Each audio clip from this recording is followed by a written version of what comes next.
Also, hallo, herzlich willkommen in einem neuen Video von mir.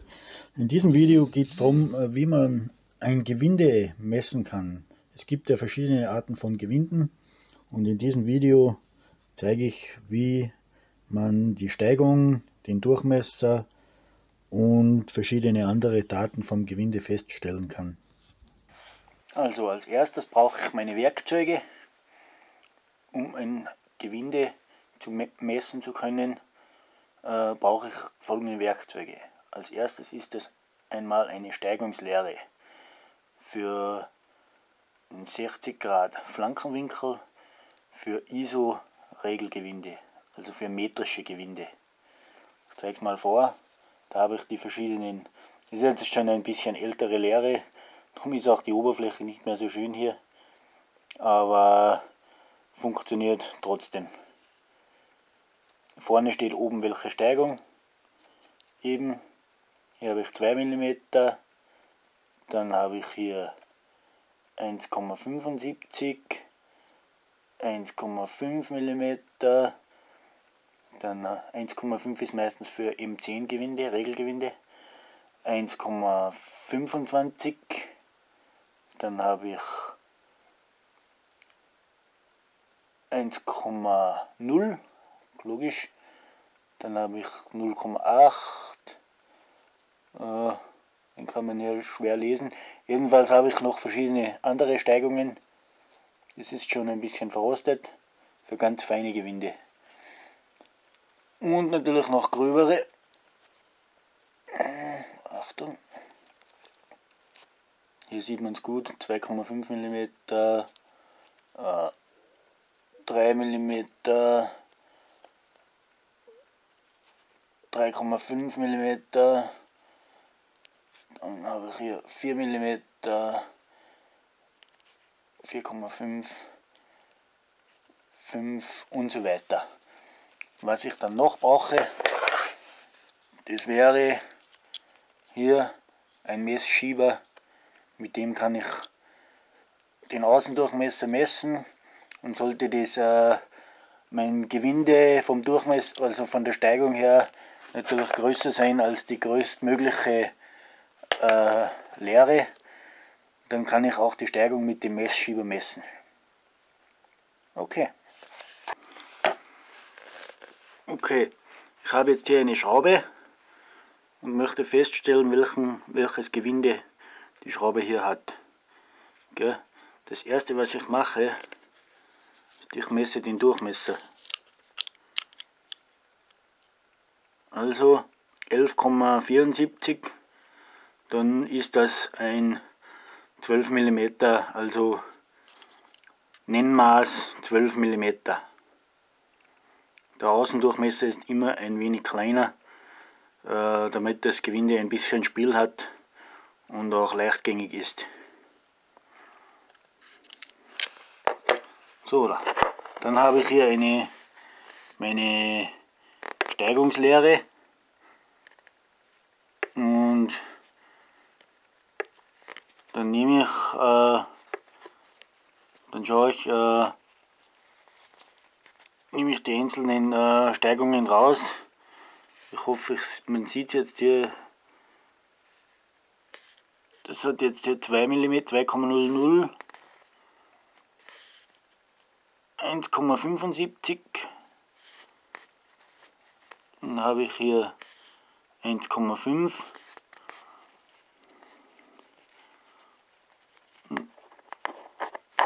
Das nächste dann ist 1,25. Jetzt kann ich mal probieren. Okay, das passt nicht.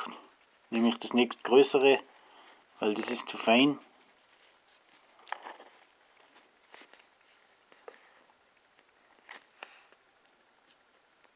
Passt auch nicht.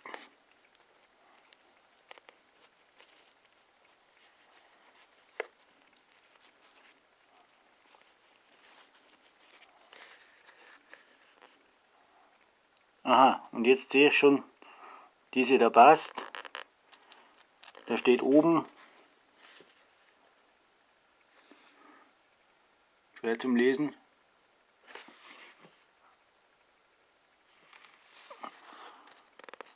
ist jetzt hier schwer zu erkennen, aber es steht oben 1,75 mm. Und ein metrisches ISO-Regelgewinde mit Durchmesser 12 hat eine Steigung von 1,75 mm. Also ist die Schraube jetzt hier ein metrisches ISO-Regelgewinde mit einem Durchmesser von 12 mm, also M12, und einen Flankenwinkel von 60 Grad. Man sieht es hier vielleicht auch noch gut auf der Gewindelehre. Flankenwinkel 60 Grad.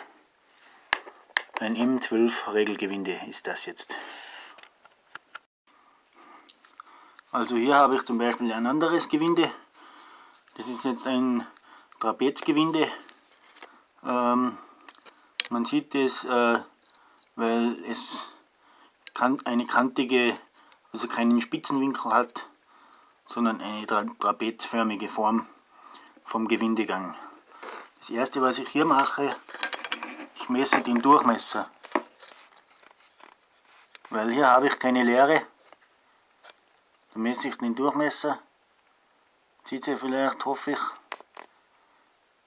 16 mm. Okay. Und um die Steigung festzustellen, das einfachste wäre jetzt einfach messen von Kante zu Kante, einen einzelnen Gewindegang. Ja, 4, irgendwas ist jetzt schwierig zu messen. Ja.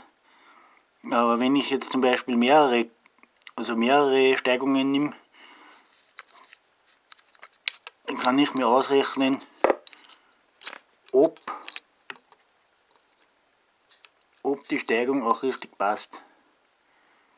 Jetzt nehme ich hier, jetzt habe ich hier 24. Das sind jetzt 1, 2, 3, 4, 5, 6. 6 mal, also 24 durch 6 wäre 4. Also habe ich eine Steigung von 4 mm. Also ist das ein Trapezgewinde Durchmesser 16 mit einer Steigung von 4 mm. Und seht ihr nochmal schön die Form, also Trapezform der Gewindegänge.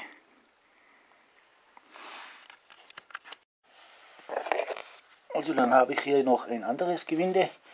Das ist das Gewinde, das ich gefertigt habe in meinem Video, wie man ein Gewinde dreht.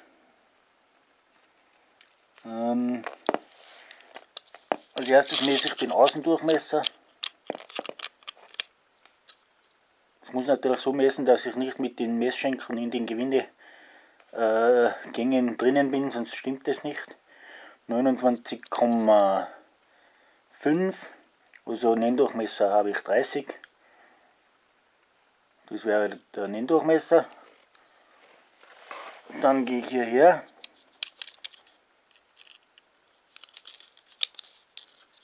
Ich messe mal, ich zeige mal vor.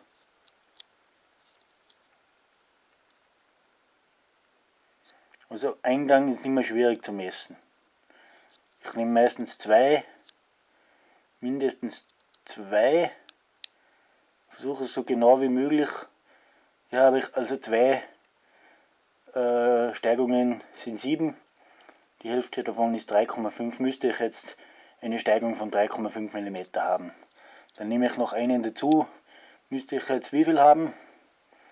Richtig, 10,5. Ich stelle mal den Messschieber auf 10,5 ein und dann schaue ich, dass ich das so genau wie möglich hinhalte und müsste stimmen. Also ich habe eine Steigung hier von 3,5 mm. Das ist ein metrisches ISO-Regelgewinde mit einer Steigung von 3,5 mm. Flankenwinkel 60 Grad.